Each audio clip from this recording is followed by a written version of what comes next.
Baik semuanya, perkenalkan nama saya Fiona Keshan Dretsa Pembelai dengan NIM 21030020025.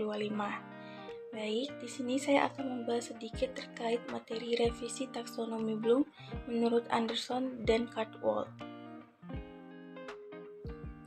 Untuk pembahasan yang pertama terkait revisi taksonomi Bloom, kita akan membahas tentang pengertian taksonomi Bloom.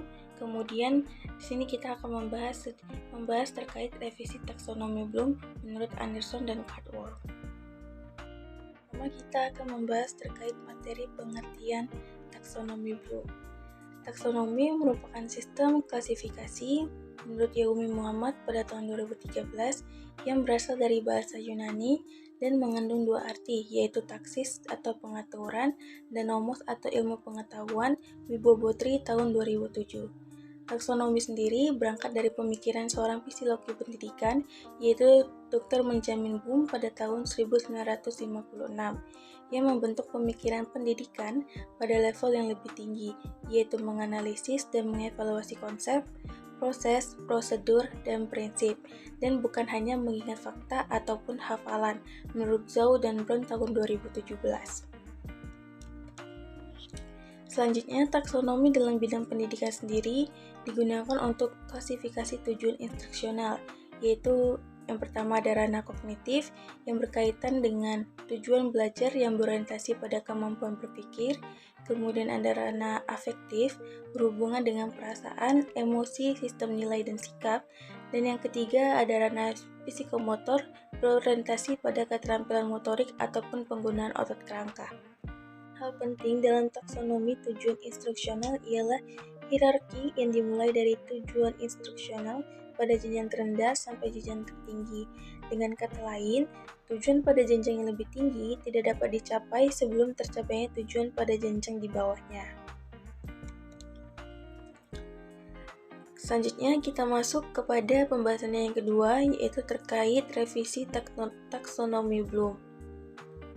Revisi taksonomi Bloom. Cardwell tahun 2002 menyatakan bahwa Bloom menyampaikan pemikirannya tentang taksonomi kognitif, terutama dalam rangka penyusunan soal atau tes ujian untuk siswa sesuai dengan tujuan pembelajaran yang telah ditetapkan.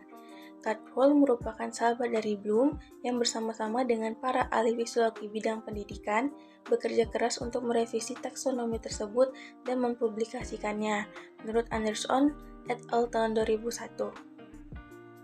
Pada revisi taksonomi Bloom ini terdapat perubahan mendasar.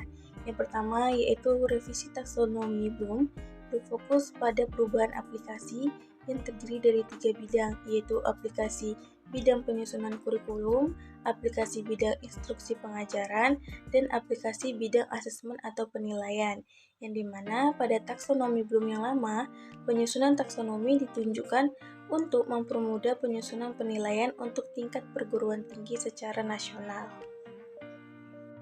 Yang kedua yaitu perubahan terminologi, di mana revisi taksonomi Bloom menekankan pada subkategori yang mengakibatkan penilaian menjadi lebih spesifik, mudah dalam menyusun penilaian pada kurikulum, serta mudah dalam menyusun instruksi pengajaran. Selain itu, revisi taksonomi Bloom terdapat perubahan pengetahuan sebagai suatu kategori yang menjadi sebuah ukuran yang harus dicapai. Revisi taksonomi Bloom ini juga mengubah kata kunci operasional dari kata benda menjadi kata kerja dari level terendah sampai level yang tertinggi. Revisi taksonomi Bloom ini terdapat 3 ranah, yaitu ranah kognitif, ranah afektif, dan ranah psikomotorik yang saya jelaskan sebelumnya. Untuk yang pertama ini, kita akan membahas terkait revisi taksonomi kognitif. Yang pertama yaitu ranah atau domain kognitif. Taksonomi Bloom mengklasifikasikan perilaku menjadi 6 kategori, dari yang sederhana yaitu mengetahui, sampai dengan yang lebih kompleks yaitu mengevaluasi. Nah, berikut ini adalah revisi taksonomi Bloom pada domain kognitif yang disampaikan oleh Anderson. Dan di sini pada tabel sini terdapat taksonomi Bloom yang lama dan taksonomi Bloom yang baru atau yang setelah direvisi, yaitu ada dari C1 sampai C6, yang dimana pada taksonomi Bloom sebelum direvisi itu ada pengetahuan, pemahaman, aplikasi, analisis, sintesis, dan evaluasi. Nah, sedangkan untuk yang taksonomi yang sudah direvisi itu ada mengingat, memahami, mengaplikasikan, menganalisis, mengevaluasi, dan mencipta. Di sini ditampilkan tabel taksonomi Anderson dan Caldwell, yang dimana pada tabel ini disusun dari peringkat yang paling tinggi sampai peringkat yang paling rendah seperti pada tabel yang sebelumnya.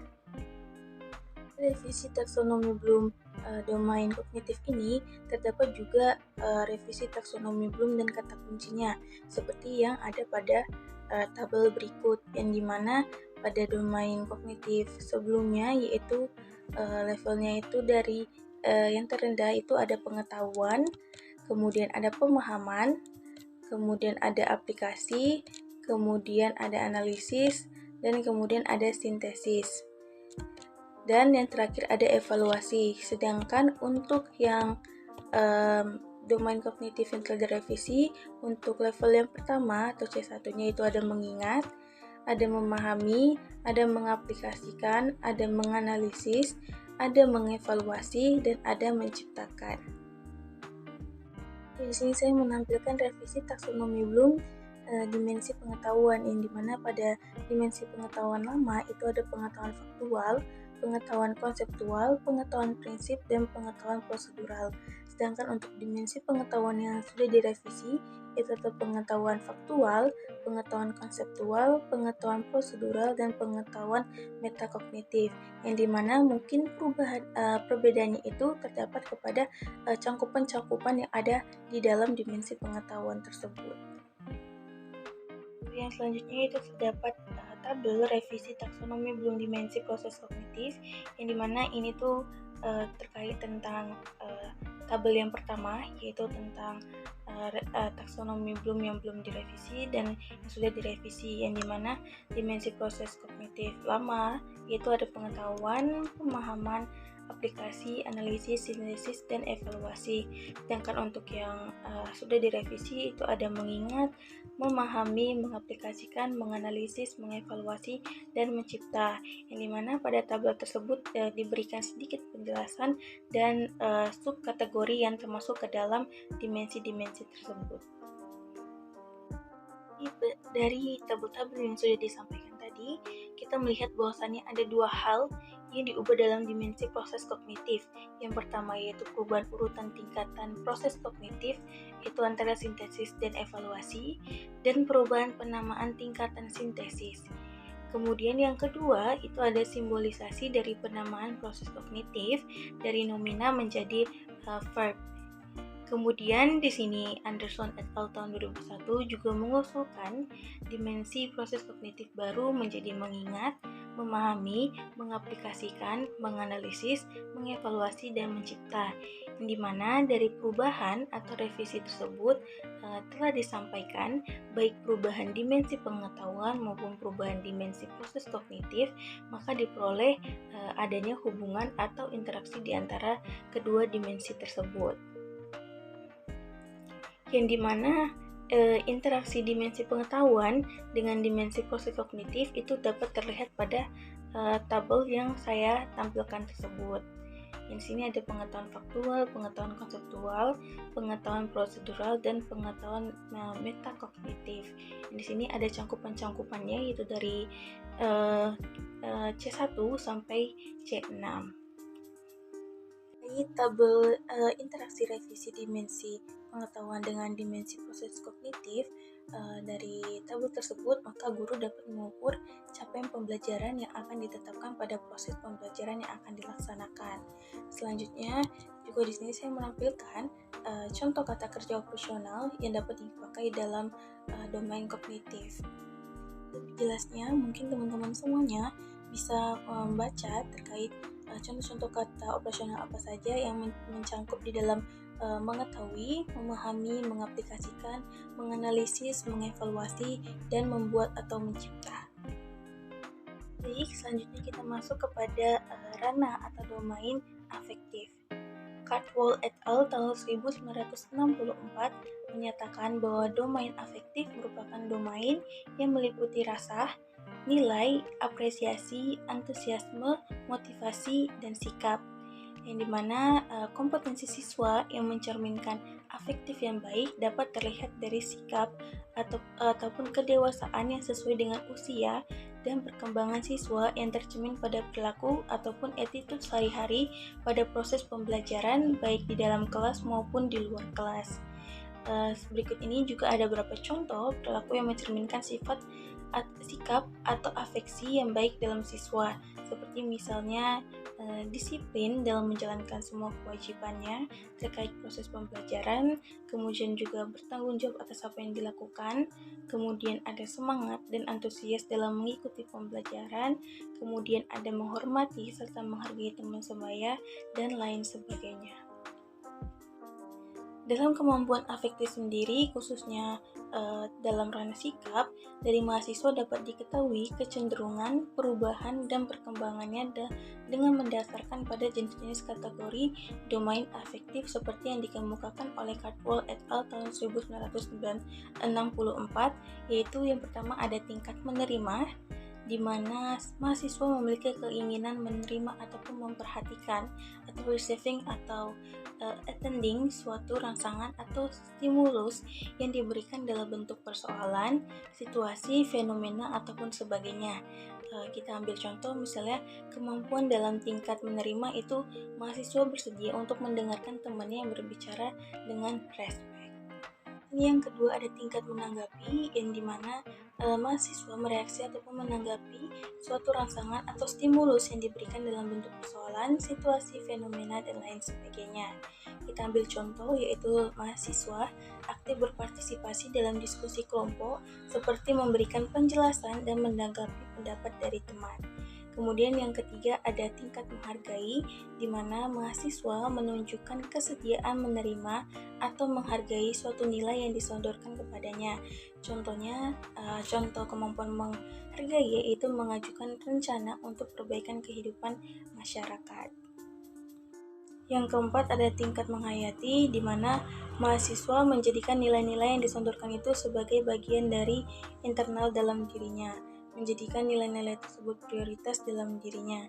Contoh yaitu kemampuan dalam tingkat menginternalisasikan, yaitu memprioritaskan waktu untuk belajar, membantu teman, dan lain sebagainya. Yang kelima ada tingkat mengamalkan, yang dimana mahasiswa menjadikan nilai-nilai tersebut sebagai pengendali perilakunya dalam kehidupan sehari-hari sehingga menjadi gaya hidupnya. Contoh yaitu menunjukkan sikap mandiri ketika bekerja. Di sini juga Cardwell menyampaikan tentang level domain afektif, yaitu yang pertama ada internalisasi nilai, yang kedua ada pengorganisasian, yang ketiga ada menghargai, yang keempat menanggapi fenomena, dan yang kelima menerima fenomena. Di sini juga menurut Gawel dan Jimmy tahun 2014 juga mengoperasionalkan tujuan pembelajaran yang ingin dicapai pada domain afektif sehingga adanya beberapa contoh kata kerja operasional yang dapat digunakan oleh guru. Ini level-levelnya yaitu tadi ada menerima fenomena, menanggapi fenomena, valuing, pengorganisasian, dan yang terakhir ada nilai internalisasi atau karakterisasi.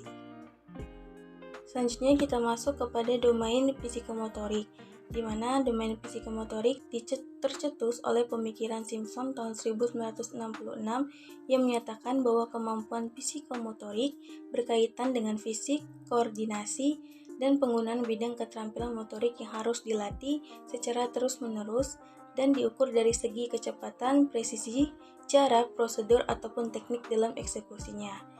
Pada domain psikomotorik ini ada kategori kemampuan psikomotorik dari tingkat rendah ke rumit yang disampaikan oleh Simpson, yaitu pertama ada persepsi, kedua ada kesiapan, ketiga meniru, keempat membiasakan, kelima mahir, keenam alami, dan yang ketujuh orisinal.